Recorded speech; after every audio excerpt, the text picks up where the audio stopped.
আজকে মানিক বন্দ্যোপাধ্যায়ের একটি গল্প পাঠ করে শোনাচ্ছি।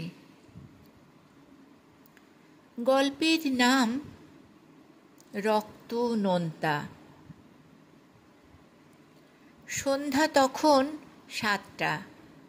মোড়ের দিকে টিয়ার গ্যাসের বোমা ফাটতে শুরু করা মাত্র আওয়াজ শুনে ডাক্তার দাস তাড়াতাড়ি ভিতর থেকে ডিসপেন্সারির দরজা বন্ধ করে। কম্পাউন্ডার নবীনের সঙ্গে নিজেও হাত লাগায় দরজা বন্ধ করতে। আফসোসের কাঁপা সুরে বলে, এবেলা না খুললেই হতো। তুমি বললে ভয় নেই, কিছু হবে না, নইলে আমি কিছুতেই খুলতাম না। নবীন প্রতিবাদ জানিয়ে বলে, কিছু হবে না এ কথা তো আমি বলিনি, আমি শুধু বলেছিলাম ভয় নেই, খোলা রাখলেই হতো। মোড়ে হাঙ্গামা হচ্ছে, এখানে ভয় কি?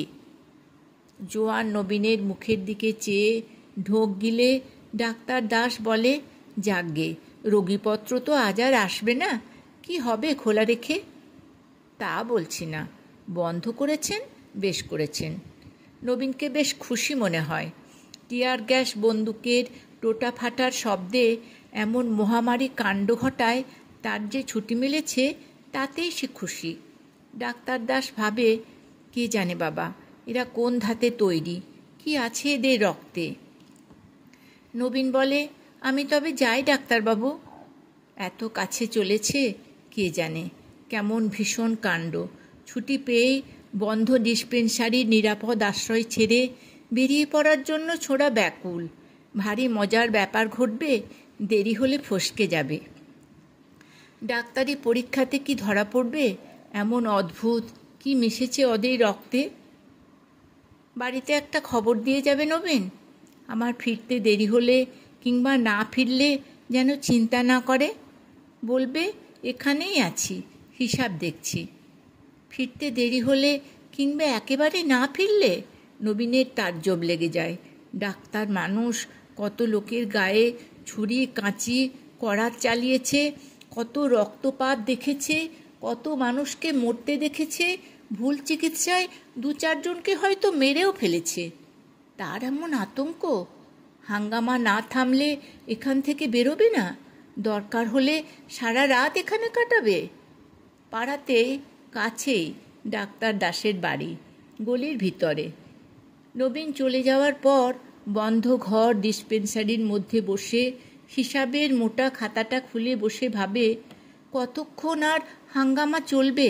হাঙ্গামা থেমেছে, টের পাওয়ার পরই বাড়ি যাবে। এত কাছে বাড়ি, বেরিয়ে টুক করে অবশ্য চলে যাওয়া যায় বাড়িতে, কি দরকার রিস্ক নিয়ে। আধ ঘন্টাও কাটে কিনা সন্দেহ। ডিসপেন্সারির লাভ লোকসানের হিসাবে মশগুল ডাক্তার দাস বন্ধ দরজায় হাত থাবড়ানির শব্দে চমকে ওঠে। খানিকটা আশ্বস্ত হয় নবীনের গলার আওয়াজে, ডাক্তারবাবু দরজাটা খুলুন তো। তবু হাত পা একটু কাঁপে ডাক্তার দাসের। হাঙ্গামা এদিকে এগিয়ে এসেছে। নবীন ভয় পেয়ে পালিয়ে এসে থাকলে অবস্থা সাংঘাতিক দাঁড়িয়েছে বলতে হবে। 6 জনে ধরাধরি করে বয়ে এনেছে রক্তাক্ত দেহটা। বালক জোয়ান 6 জন, সবাই তারা পাড়ার, সবাই তার চেনা। তারাও অল্প বিস্তর আহত। 3-4 জনের দেহের এখান ওখান থেকে অল্প অল্প রক্ত চুইয়ে পড়ছে। নবীনের গায়ের শার্টটা যাবার সময় ছিল ধবধবে সাদা, বাঁদিকের ঘাড় আর হাতার কাছে রাঙা হয়ে চুপচুপ করছে। নিজের রক্তে অথবা বয়ে এনেছে তার রক্তে কে জানে। 14 বছরের যাকে বয়ে এনেছে পাড়ার কজন চেনা বালক আর জোয়ান, তাকে ডাক্তার দাস সবচেয়ে ভালো করে চেনে। সঙ্গে এসেছে বুড়ো শিবশঙ্কর। সে বলে, তুমি নিজেই ডাক্তার, তাই ভাবলাম তোমার ছেলেটাকে অন্যদের সঙ্গে হাসপাতালে পাঠিয়ে কাজ নেই, বড় বেশি ঘা খেয়েছে। হাসপাতালে যেতে যেতে বাবুদের নজর পড়লে কি জানি কি হয়। বেঞ্চে শুইয়ে দিয়েছিল। ছেলের মুখের দিকে এক নজর তাকিয়ে কবজিটা কয়েক মুহূর্তের জন্য হাতের মুঠোয় নিয়ে ডাক্তার দাস বলে, বেশ বুদ্ধি আপনার, ছেলেটাকে উছলে দিয়ে ঘায়েল করে মরার দায়টা ঘাড়ে চাপাচ্ছেন আমার। শিবশঙ্কর বললে, ছি, দিশেহারা হয়েও না বাবা। ছেলে কি তোমার কারো পরামর্শে ঘায়েল হতে গিয়েছিল? ডাক্তার মানুষ, বিচলিত হয়েও না।